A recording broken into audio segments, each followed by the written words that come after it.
Akanksha Saraswat. I am NET JRF MPhil and currently selected as assistant professor through UPHE SC। और आप सभी का आकांक्षा sociology classes में स्वागत करती हूँ। आज जो मैंने टॉपिक लिया है वह है समाजीकरण का टॉपिक यानी सोशलाइजेशन। और इस चैप्टर में हम पढ़ेंगे अर्थ, इसकी परिभाषाएं और विशेषताएं।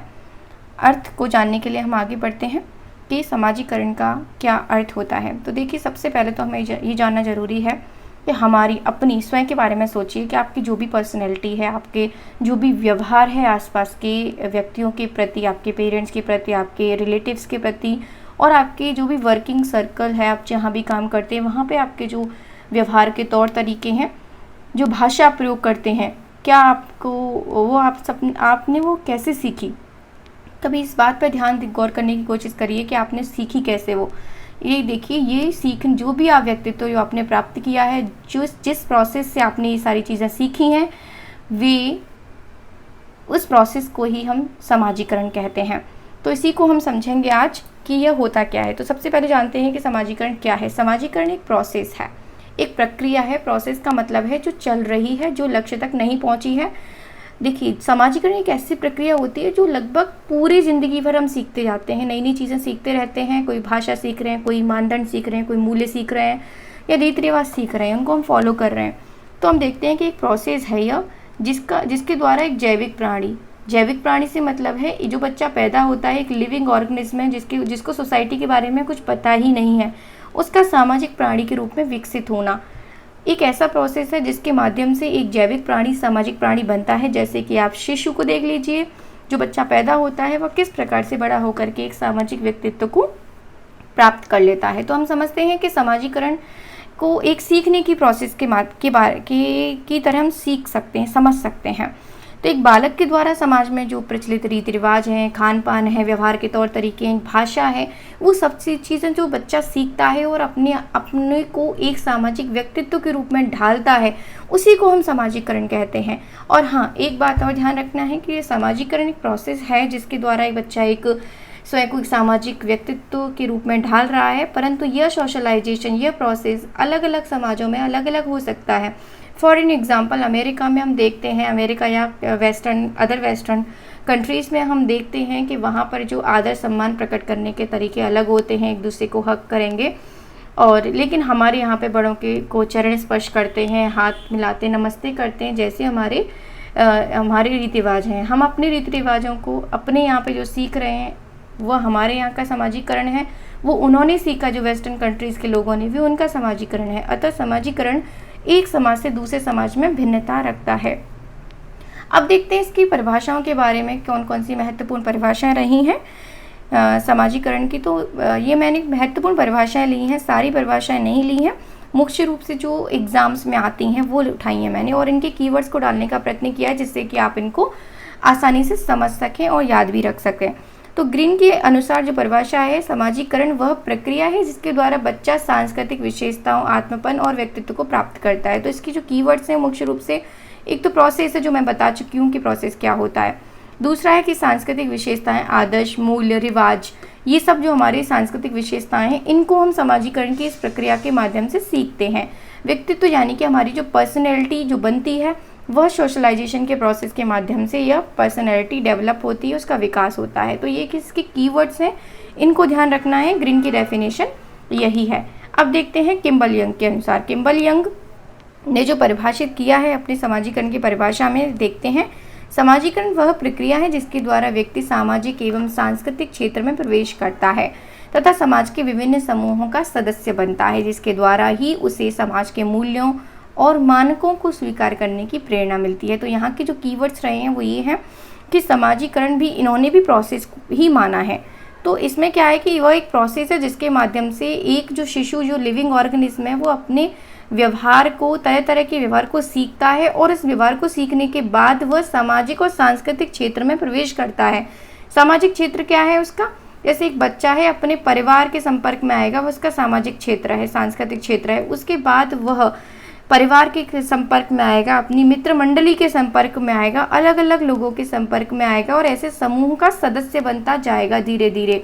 जैसे आप देखो कि बच्चा पैदा होता है, उसके बाद 1-2 साल तक परिवार में रहेगा, उसके बाद थोड़ा आसपास निकलने लगेगा, अपने रिलेटिव्स को जानने लगेगा, अपने बुआ मामा जैसे रिलेटिव्स को जानने लगेगा, अलग अलग समूह का सदस्य बनेगा, जैसे कि स्कूल जाएगा, धीरे धीरे स्कूल जाने के बाद में मित्र मंडली, मित्र बनेंगे उसके, तो अलग अलग ग्रुप्स का जो मेंबर बनेगा। तो इस तरह के डिफाइन किया है किम्बल यंग ने, ठीक है।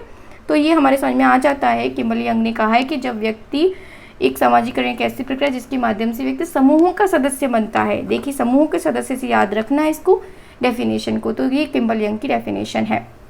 इसके बाद हम आगे पढ़ते हैं जॉनसन की परिभाषा। जॉनसन ने क्या दिया है, समाजीकरण सीखने की प्रक्रिया, इन्होंने भी प्रोसेस ही बोला है, तीनों ने ही प्रोसेस बोला है, इन्होंने सीखने की प्रोसेस बोला है, जो सीखने वाले को सामाजिक भूमिकाओं का निर्वहन करने योग्य बनाती है। इसका तात्पर्य क्या है कि हमसे जो रोल एक्सपेक्ट किए जाते हैं as a student, as a girl, as a boy, जो अलग अलग हमसे भूमिका निभाने के लिए हमारे परिवार के मेंबर्स, हमारा समाज हमसे कहता है, हमसे इनडायरेक्टली एक्सपेक्ट करता है कि हम दूसरों के प्रति आदर सम्मान व्यक्त करें या नमस्ते करें या फिर एक विशेष तरह का व्यवहार करें, तो जो लगभग एक समाज के सदस्य के रूप की जैसा होना चाहिए, न कि किसी जानवर जैसा। तो हम देखते हैं कि समाज के सदस्य में कुछ भूमिकाएं निर्धारित होती हैं, उन भूमिकाओं का निर्वहन करने योग्य बनाती है ये प्रोसेस। बच्चा धीरे धीरे सीखता जाता है और अपनी भूमिकाओं को अडॉप्ट करता जाता है। जैसे एक बच्चा है वो स्कूल जाएगा तो छात्र की भूमिका को ग्रहण कर लेगा, थोड़ा बड़ा होगा तो जॉब पाएगा तो एक एम्प्लॉय की भूमिका को ग्रहण कर लेगा, तो धीरे धीरे, और विवाह हो जाएगा तो पति की, या लड़की है तो पत्नी की भूमिका को ग्रहण कर लेगी। तो ऐसे ऐसे बच्चा जैसे जैसे बड़ा होता है समाजीकरण के प्रोसेस के माध्यम से सामाजिक भूमिकाओं का निर्वहन करने योग्य बन जाता है। तो हम इसका स्पष्टीकरण में देख सकते हैं कि इसमें एक तो भूमिकाओं की बात करी है जॉनसन ने, जैसे माता पिता, शिक्षक, पुजारी जैसी कुछ भूमिकाएं हैं, जैसे मैंने आपको बता दिया। तो ये जो भूमिकाएं हैं, भूमिकाओं का निर्वहन करने योग्य बनता है। तो आई होप आपके ये जो डेफिनेशन है, इनकी जो कीवर्ड्स हैं आपकी समझ में आए होंगे, इससे काफ़ी सारे क्वेश्चंस आते हैं। तो अब बढ़ते हैं हम इसकी विशेषताओं के बारे में। विशेषताएं क्या होती हैं? देखिए विशेषताएं इसलिए दी जाती हैं ताकि हम उस कॉन्सेप्ट को अच्छी प्रकार से, भली प्रकार से समझ सकें। तो हम बार बार देख रहे हैं कि एक प्रक्रिया है, सीखने की प्रक्रिया। हम जानते हैं कि एक ऐसा प्रोसेस जो बार बार, मतलब जो लगातार चल रहा है और जो लक्ष्य पर नहीं पहुंचा है, ये हम जीवन पर्यंत सीखते हैं नई नई तरह की चीज़ों को, इसलिए हम इसे प्रक्रिया कहते हैं। इसके बाद में जीवन पर्यंत चलने वाली प्रक्रिया है, ये देखिए विशेषताएं। समाजीकरण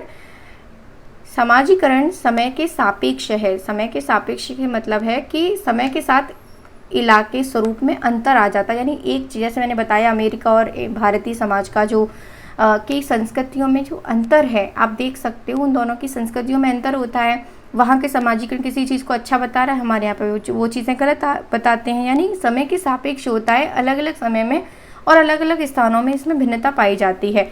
जैसे आप समय को देखें तो प्राचीन काल में क्या था कि जातिगत भेदभाव प्रचलित था कि हाँ भाई, अगर एक निम्न जाति है तो उसको विशेष प्रकार का कार्य करना पड़ेगा और जो उच्च जाति है उसको विशेष प्रकार का कार्य करना पड़ेगा, निम्न कार्य करने पड़ेंगे। लेकिन हमारा जब संविधान बना और हमारे वर्तमान समय की हम बात करें तो यहाँ पर इसको अपराध माना जाता है। हम निम्न जाति को निम्न जाति नहीं कह सकते, उससे ना ही एक एक्सपेक्ट करते हैं कि आप कोई निम्न कार्य करोगे। तो इस चीज़ को हमारे जातिगत भेदभाव को गलत समझा जाता है, लेकिन पहले समाजों में इसको अच्छा समझा जाता था, इसीलिए ये समय के सापेक्ष है।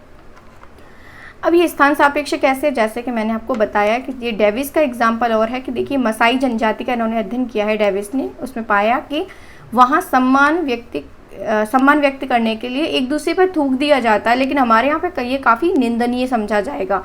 तो अलग अलग समय पर और अलग अलग स्थानों पर अलग अलग समाजीकरण हो सकता है। संस्कृति को आत्मसात करने की प्रक्रिया ही समाजीकरण है। हमने समझ लिया है कि हम इसको एडॉप्ट करते हैं, हम सीखते हैं और पर्सनैलिटी को विकसित करते हैं, यही सोशलाइजेशन है। आगे बढ़ते हैं कि सांस्कृतिक हस्तांतरण का साधन है समाजीकरण। यस, सांस्कृतिक हस्तांतरण से मतलब है कि हमारे जो रीति रिवाज हैं, जो हमारी परंपराएं हैं, वो एक पीढ़ी से दूसरी पीढ़ी को हस्तांतरित, यानी कि एक व्यक्ति से दूसरी व्यक्ति को अपने आप हस्तांतरित हो जाती हैं। यह किसके माध्यम से होती हैं? समाजीकरण के माध्यम से। इसीलिए इसको एक साधन माना गया है सांस्कृतिक हस्तांतरण का।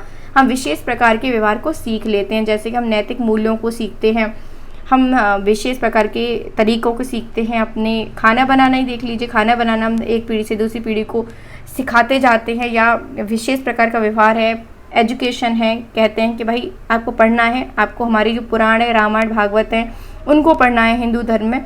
तो ये हमारी संस्कृतियों से संबंधित जो व्यवहार है उनको हम समाजीकरण के माध्यम से सीखते हैं। फॉर एग्जाम्पल हमारी दादी नानी की जो कहानियाँ हैं, उन कहानियों के माध्यम से हम विशेष प्रकार के व्यवहार सीखते हैं, वह भी एक समाजीकरण का साधन है। तो इस तरह से हमारी समझ में आ जाता है कि समाजीकरण एक प्रकार का साधन है जिसके माध्यम से हम विशेष प्रकार के व्यवहार को सीखते हैं।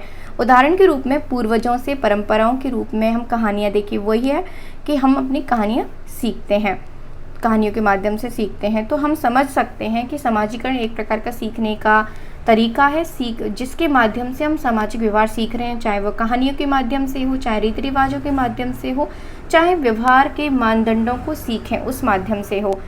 ठीक है, तो इस प्रकार से हमारी समझ में आ जाता है कि समाजीकरण क्या है, क्या इसकी परिभाषाएं और क्या इसकी